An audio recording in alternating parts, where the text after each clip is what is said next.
En pleine nature, du côté de Ban-sur-Meurthe-Clefcy, dans la vallée de Stréture, la scierie du Lançoir, un bijou patrimonial dont les origines remontent au XVIIe siècle. Elle est inscrite à l'inventaire des monuments historiques et elle est le deuxième site touristique le plus visité en Déodacie, avec environ 7000 entrées cette année.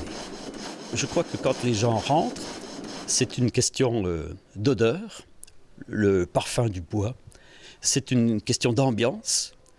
C'est le murmure de l'eau, le tambour du mécanisme, et bien sûr c'est toute une évocation, tout d'abord. Alors on essaye de concilier la précision historique, scientifique, avec la bonne humeur. C'est tout un univers.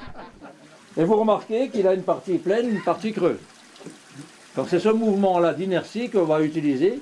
Quand la partie pleine est en haut, le cadre de la scie est en bas. Le site appartient à la communauté d'agglomération de Saint-Dié, mais il est géré par une association de bénévoles passionnés avec tout de même un salarié, Benoît, qui joue à la fois le rôle de guide et de sagard.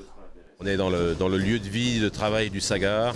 Ça a une âme, c'est passionnant de le partager. Parler des hommes comme en 1850. C'est plonger les gens dans la vie d'avant.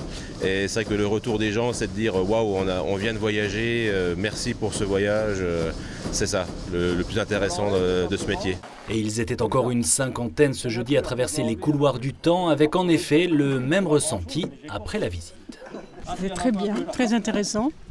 Puis au moins ils avaient du mérite à cette époque-là. C'est autre chose que maintenant, on n'a plus le droit de se plaindre. Quand je vois comment ils travaillaient, tout ça, je me dis mais c'était un autre monde. Hein. Quand vous voyez les tracteurs maintenant et puis vous voyez comment ils faisaient le travail à l'époque, c'est vrai que c'est assez impressionnant. Ouais. La scierie du Lançoir, témoin du passé qui a traversé les siècles sans trop d'encombre, est choyée aujourd'hui par l'association éponyme qui multiplie les projets pour mettre en valeur ce patrimoine. Le dernier en date, un jeu de société sur lequel vont se pencher des étudiants de l'IUT de Saint-Dié dans le cadre d'un projet tutoré sur les trésors de la Déodacie. Et bien entendu, la scierie en fait partie.